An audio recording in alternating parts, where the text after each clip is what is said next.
The key part of driving from Melbourne to Sydney is the part between Melbourne to Albury. That's the part that has not that many fast chargers in key locations that people want to stop at. I drove that recently in my MG4 77 long range, and I have some great tips to make your trip easier if you want to make that journey yourself. Ideally, for long road trips, you should charge to 100% the night before, but if you forget to do that, BP Epping North on the northern edge of Melbourne is a great place to top up.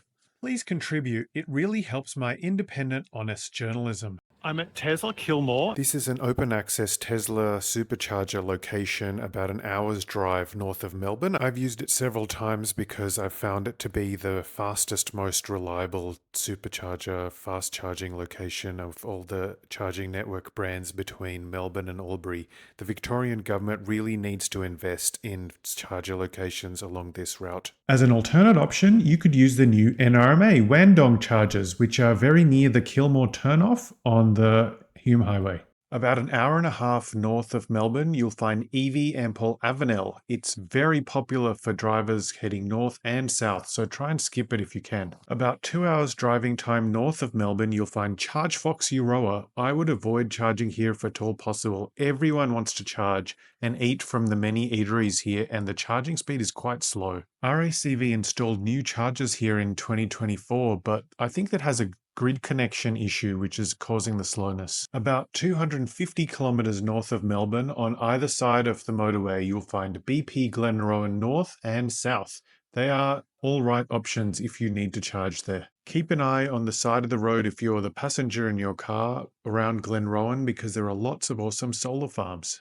Crossing into New South Wales, long-range electric cars like my MG4 77 will be able to make their first charge at Albury Commercial Club Tesla Supercharger. It's inside the big multi-storey car park, and I'll show you how to drive up there. You've got to turn in and go up the ramp, and you'll find lots and lots of chargers under shade, which is really awesome in the depths of summer heat. I'm charging my car, MG4 77 long range, at the Albury Commercial Club Tesla Supercharger location, one of the biggest charging hubs in Australia with 16 chargers in total. And my car is currently charging nice and fast. It started off at well over 120 kilowatts charging rate. People sometimes ask me, how come Tesla can afford to build charging stop locations with 12, 16, and sometimes even more chargers in one place? It's because they can make the owners of their cars go there through their trip planner and generate revenue that's guaranteed. All the other companies are charging providers that don't own cars and can't force anyone to go there. They just don't have the money to build that big a charging network without a lot of government subsidies. Heading off the Hume Highway, we stopped for a whole day in Wagga Wagga, where there's lots to see for young and old. Wagga Wagga Council has a free zoo and aviary. How awesome is that? It's in the Botanic Gardens, so well worth a visit, and please give a donation like I did. I think that it's great to support regional cities and towns along your EV road trips. Don't just barrel along at full speed and go to your destination without stopping. Wagga Wagga has a great art gallery and a great glass art gallery. I'll show you some highlights of my visit there. Very, very high quality artwork, not what you would expect out in regional New South Wales. Just down the road, a short walk away, in the Museum of the Riverina, if you time your visit to Wagga Wagga right, you will probably find the Bald Archie Prize award winners and finalists. These are satirical portraits of famous people in Australia, usually politicians and sports people like the Tanya Plibersek, the Environment Minister, and the popular TV commentator and former AFL footballer Tony Armstrong, which I'm sure you've seen on the ABC before. Very handily, Wagga Council has installed lots of 22 kilowatt BYO chargers all over the place next to the visitors centre and several near the art gallery. So we filled our car there while we were at the art gallery and other sites in the town and having our lunch. Really cheap as well. I'll show you the charging section in a second. The visitor centre, which I mentioned before, is right next to the river, so you can have a great walk along the river while you're after getting great advice from the staff inside. They also sell local food. Those chargers that I mentioned earlier, installed by Wagga Council and supported by the New South Wales government, are really useful. Our car had about half its battery needing to be filled up, and we were staying at Central Point Motel, which was right opposite the visitor centre. So it was really easy to park opposite, plug my car in. After installing the Smart Charge app, which I'd never heard of, but it worked fine, the 33 cents per kilowatt hour fee is really low, and thank you, Council, for charging your electric car tourists such a low price. For those of you wondering how the Smart Charge app works, I'll walk you through the process of using it and show you the charging rate. It's available up to 22 kilowatts, but my car supports 11 kilowatts, the MG4 long range. Other electric cars support anywhere between 6.6 and 22. Overall, the charging session cost $11.43 for about 40 kilowatt hours and about half a tank, so to speak. Very handy and affordable. Thank you. If you're more in a rush, there are 6 open access Tesla superchargers subsidised by the New South Wales government on the edge of Wagga Wagga and a few slow NRMA ones in town. After leaving Wagga, we headed to Yass, where we were going to see some stuff around town and then head off the next day home to Sydney. But a lot of people would do this in one day. Between Wagga Wagga and Sydney, I would suggest Tesla Yass supercharger cluster and Tesla Campbelltown supercharger cluster as the best charging locations.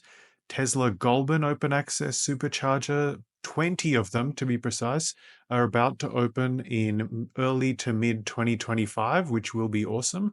There are many other charging brands along this route, and they are of varying quality and reliability and price.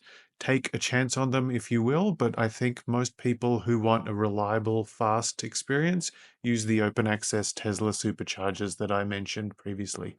Now I know what some of you are wondering, how about the MG4 77 long range? Has it performed well during this long trip and other long trips during my ownership time of almost a year so far?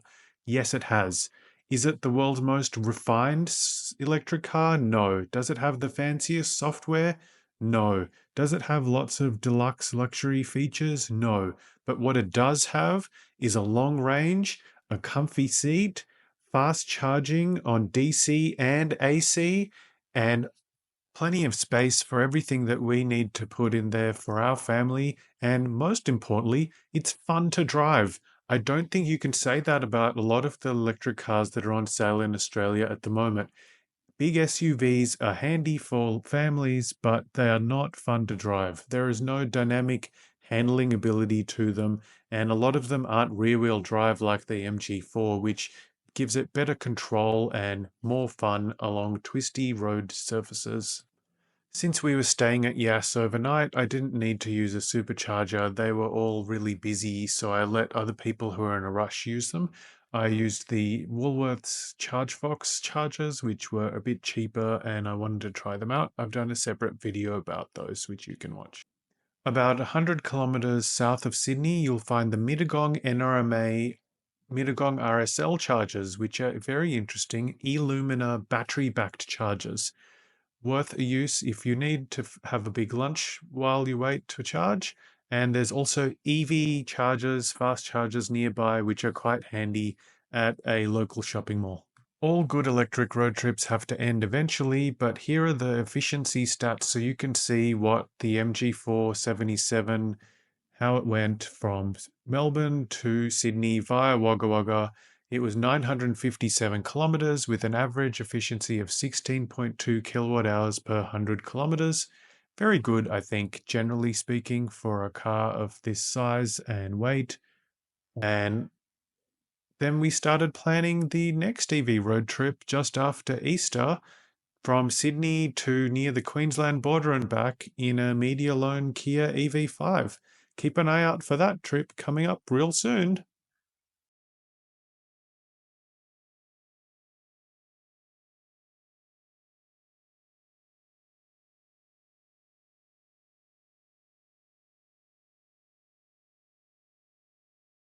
Thanks for liking, subscribing, and sharing my videos. It really helps me make more videos like this for you. And have a look at the suggested videos up above. I'm pretty sure you'll like those as well. Thanks, and see you later.